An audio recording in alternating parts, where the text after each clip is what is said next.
Quero desejar um forte abraço a todos os meus irmãos maçons e não maçons, judeus e não judeus, e compartilhar com as senhoras e os senhores como eu cheguei à conclusão de que a cura de um criado do centurião romano, lá no capítulo 8 de Mateus, nada mais é do que mais uma descrição da autoridade de Jesus, sobre o comportamento autoritário de Jesus, certo? E também porque não existe nenhuma possibilidade de uma pessoa que é paralítica, biologicamente falando, completamente paralisada, né, ser curada através de uma palavra de uma pessoa, certo? Então, capítulo 8 de Mateus, a versículo 5, a cura do criado de um centurião, começa dizendo assim: Tendo Jesus entrado em Cafarnaum, apresentou-lhe Tendo Jesus entrado aonde? Em Cafarnaum, marca bem, tá? Apresentou-se-lhe um centurião implorando, ou seja, uma autoridade romana apareceu perante Jesus implorando para ele, dizendo pelo seguinte: Senhor, o meu criado, ou seja, escravo, né, jaz em casa de cama, paralítico, sofrendo horrivelmente. Então ele está falando para Jesus o seguinte: Jesus, eu tenho um escravo doméstico dentro da minha casa que ele está paralítico, sofrendo horrivelmente de cama. Ou seja, ele não quer mais trabalhar, ele está lá deitado na cama sofrendo horrivelmente, porque paralítico aqui é no sentido de que não quer mais trabalhar, não quer fazer nada, certo? Aí o texto vai dizer o seguinte: Jesus lhe disse, Jesus respondeu para ele, eu vou lá curar ele. Mas aí o centurião respondeu para Jesus: Senhor, não sou digno que entre na minha casa, mas apenas manda com uma palavra, o meu rapaz será curado. Pois também eu sou homem sujeito à autoridade, tenho soldados a minhas ordens, e digo a ele vai, e a outro vem, e ele vem, e ao meu servo faz isto, e ele o faz. Então, o centurião vai falar com Jesus assim, Jesus vai falar assim, não, eu vou lá na casa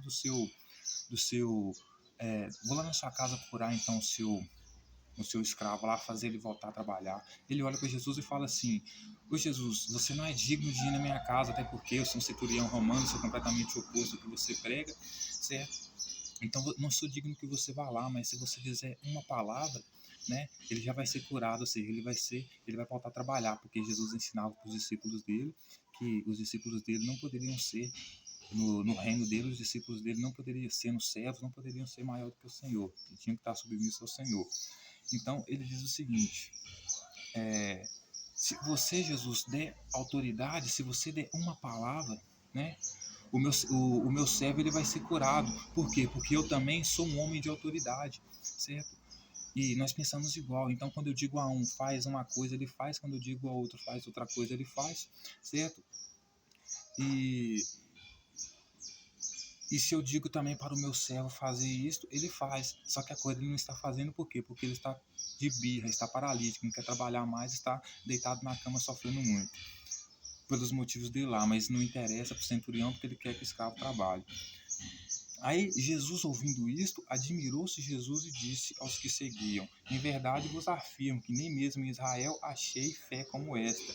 Digo-lhe, então, Jesus vai dizer para os discípulos dele o seguinte: Eu nunca vi em nenhuma Israel uma pessoa com uma fé como esta. Ou seja, uma pessoa que acredita tão cegamente em mim, a ponto de recorrer a mim, pedir a mim para que faça um escravo dele, que é paralítico, que não quer trabalhar, volte a trabalhar apenas com uma palavra minha. Ou seja, o cara confia mais na autoridade que eu tenho sobre os servos, sendo um centurião romano, do que os discípulos que me seguem e eu dou autoridade para eles, eles não fazem. Enquanto ele fala para o servo dele, faz isso, faz aquilo, o servo dele faz. E eu aqui preciso ficar pedindo duas vezes para os meus discípulos. Então, nem em toda Israel ninguém teve tanta fé, ninguém acreditou tanto como ele. Ele acredita tanto na minha autoridade, que o centurião acredita tanto na minha autoridade, que ele está pedindo para mim mandar uma palavra, ou seja, uma palavra minha seria capaz de curar aquele servo e fazer ele trabalhar. Ou seja, volte a trabalhar, escravo. Essa seria a palavra de cura de Jesus, certo? Porque, segundo Jesus, um servo não é maior do que o seu senhor. Então, ele tem que fazer todas as vontades do Senhor, né? Aí ele vai dizer: Digo-vos que muitos virão do Oriente e do Ocidente e tomarão lugares à mesa com Abraão, Isaque e Jacó no reino dos céus, ao passo de que os filhos do reino serão lançados para fora, nas trevas, e ali haverá choro e ranger de dentes. Então lhe disse Jesus ao centurião: vai-te, seja feito conforme a tua fé, e naquela mesma hora o servo foi curado. Então, senhoras e senhores, Jesus pega e fala para os discípulos dele, né? Quando eu for estabelecer o meu reino dos céus aqui, que eu já estou trabalhando em prol disso, muitos vão vir do Oriente, do Ocidente, e vão sentar-se na mesa comigo, né? Para poder, né, comemorar o reino dos céus, né? Mas os filhos do reino, ou seja, os discípulos dele, por isso que ele dizia que muitos no final iam falar com ele: Senhor, Senhor, Senhor, né? E ele ia dizer: apartai-vos de mim, porque eu não te conheço. Então, ou seja, quando eu for comemorar o reino dos céus, os filhos do reino vão ser expulsos, ou seja, os próprios discípulos vão ser expulsos. Por quê? Um lugar onde tem choro e ranger de dente. Por quê? Porque eles não têm a fé como a fé do centurião, ou seja, de confiar totalmente na autoridade de Jesus, como o servo do centurião confiava na autoridade do centurião e como o centurião confiava na autoridade de Jesus, a ponto de pedir ele para fazer aquilo que ele pediu. Certo? Aí Jesus vai dizer para o centurião o seguinte: vai-te e seja feito conforme a tua fé. Então, ou seja, aí o texto vai dizer que naquela mesma hora o servo foi curado. Então ele falou para o centurião assim: você vai fazer conforme a tua fé. E qual que era a fé dele? A fé dele era de que Jesus tinha tanta autoridade como ele, ao ponto de mandar o servo dele paralítico, que não queria trabalhar, não queria se mover, pudesse, então, por causa da autoridade que Jesus tinha, levantar e voltar a trabalhar, ou seja, ser curado. Então, Jesus pede para ele fazer conforme a fé dele. Então, se ele acredita que uma palavra de Jesus pode fazer aquele servo ser curado, no sentido de voltar a trabalhar, de voltar a se mover, então, o centurião tem que chegar perto do servo dele e falar com ele assim: o negócio é o seguinte, volte a trabalhar. E o servo dele vai ser curado. Aí veja que interessante, senhoras e senhores, porque parece que o capítulo 9 de Mateus é apenas a continuação desse texto, porque ele vai dizer assim: a cura de um paralítico em Cafarnaum. É esse mesmo paralítico, porque Jesus ainda está em Cafarnaum. Aí ele começa dizendo assim: entrando Jesus no barco, passou para outra banda e foi para a sua cidade, sua própria cidade. Eis que lhe trouxeram um paralítico deitado no leito. Vendo-lhes o quê? A fé. Jesus admirou que do centurião, a fé dele. Então Jesus resolveu ajudar esse paralítico que estava no leito por causa da fé das pessoas que estavam levando ele. Então, ou seja, esse paralítico aqui era o mesmo do centurião, certo? Então Jesus, vendo ele deitado no leito, viu a fé deles. Jesus disse ao paralítico: tem bom ânimo, filho, estão perdoados os seus pecados. Mas alguns escribas diziam consigo: este blasfema. Jesus, porém, conhecendo-lhes os pensamentos, lhe disse: por que cogitais o mal? Por que, conhecendo-lhes os pensamentos, disse: por que cogitais o mal? Nós cogitais o mal nos vossos corações. Pois qual é mais fácil dizer: estão perdoados os seus pecados, ou dizer: levanta-te e anda? Ora, para que saibais que o Filho do Homem tem sobre a terra autoridade para perdoar pecados, disse-lhe então ao paralítico: levanta-te, toma o teu leito e vai para a tua casa. E levantando-se, partiu para a sua casa. E vendo isso, as multidões possuídas de temor glorificaram a Deus, que dera tal autoridade aos homens. Então, o que acontece aqui? Jesus entra no barco, ele vai para Cafarnaum, ou seja, para uma outra parte de Cafarnaum, nesse sentido, né? Aí vem esse mesmo paralítico agora deitado no leito. Com certeza quem estava trazendo ele era o servo do centurião, né? Jesus olha para eles, reconhece ele por causa do tamanho da fé deles, ou seja, eles voltaram lá para Jesus dar a palavra de autoridade para fazer aquele paralítico levantado ali voltar a ser funcional, a trabalhar, certo? Quando ele chega lá, Jesus pega, olha para ele e fala para ele assim: tem bom ânimo, meu filho, ou seja, tenha bom ânimo porque os seus pecados estão perdoados. Aí os escribas que estão perto de Jesus começam a dizer que Jesus está blasfemando, que Jesus está zombando do paralítico, porque em vez de curar o paralítico, mandar ele se levantar dali, começa a dizer que o pecado dele está perdoado, né? Porque com certeza, se Jesus mandou ele levantar, mandou ele ser curado, ele não foi curado na primeira vez, talvez ele não seria curado na segunda vez, né? Aí Jesus conhecendo o coração dos escribas, perguntou para ele por que ele estava cogitando mal no coração deles, ou seja, por que vocês estão pensando que eu estou zombando desse paralítico, certo? Porque para mim, qual que é mais fácil, dizer que estão perdoados os pecados dele ou dizer que ele levanta e anda, né? Ou seja, era mais fácil para Jesus mandar ele levantar e andar, né, do que perdoar pecados, porque Jesus não tinha autoridade para isso, pelo que os fariseus entendiam, né? Aí Jesus, o texto vai dizer que Jesus pega, levanta e resolve mostrar para que eles vejam que Jesus tem autoridade, sendo o Filho do Homem. Começa a dizer para o paralítico levantar, tomar o leito e ir para casa, certo? Aí o texto vai dizer que o paralítico pega, levanta, pega o leito dele e vai para casa, certo? E tudo isso, né? E tudo isso por quê? Para que Jesus pudesse mostrar a autoridade dele de Filho do Homem.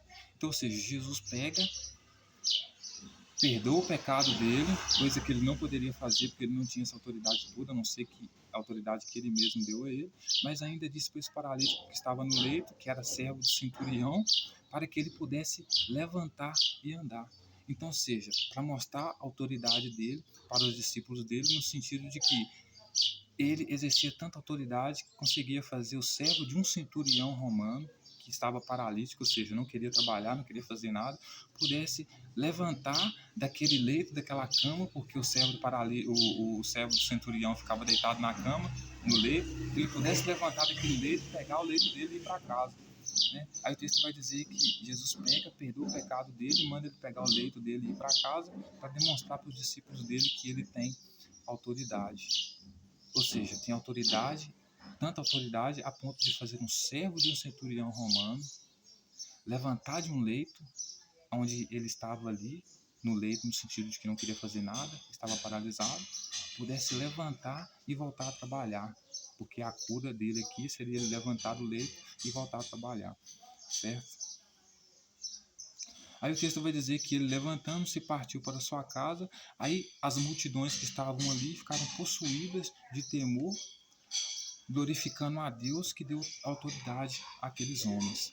Então, ou seja, a multidão vendo Jesus fazer, uma pessoa que não queria trabalhar, uma pessoa que não queria se mover, né, que era um paralítico para o centurião romano, levantar do leito, né, e, ou seja, ser curado no sentido de voltar a trabalhar para o centurião romano, certo? Então as pessoas começam a ver aquela autoridade de Jesus ali sobre as outras pessoas, ou seja, o cara tem mais autoridade sobre um servo do centurião romano do que o próprio centurião romano, e começam a dizer entre elas, né, ter temor entre elas, ter medo entre elas do Deus que Jesus representa, porque essa autoridade que ele está exercendo ali não é uma autoridade normal, é uma autoridade diferenciada, né? Não é uma autoridade que qualquer um tem. Aliás, ele está exercendo autoridade sobre um servo e um centurião romano, certo? Então, ou seja, essa cura desse paralítico aqui não é uma cura de um paralítico no sentido biológico, né? Porque se ele fosse um paralítico no sentido biológico, nasceu paralítico, que a maioria das pessoas nasce paralítico, ele, para começar, não seria servo, porque ele já seria infuncional, né? Não funcionava, né? Então, aqui a gente já descarta a cura de um paralítico biologicamente pela palavra de alguém, ou sem tratamento específico, né? Mas no caso de Jesus aqui, a cura desse centurião aqui, a cura desse paralítico aqui, é porque ele era paralítico no sentido de não obedecer às ordens do chefe dele, né? Porque veja que a fé do chefe do centurião era de que Jesus tivesse autoridade nesse servo dele a ponto de fazer ele fazer uma coisa e não fazer outra. Por quê? Porque esse servo estava paralítico, não queria trabalhar.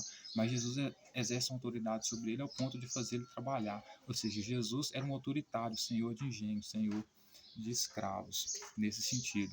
Entendeu, senhoras e senhores? Então,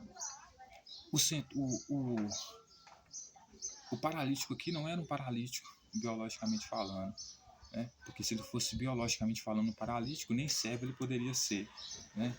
E também porque não tem cura para esse tipo de paralítico aqui através de uma voz de comando de alguém. Até porque costuma do cérebro de um paralítico nem funcionar corretamente, né? Então, é isso, senhoras e senhores.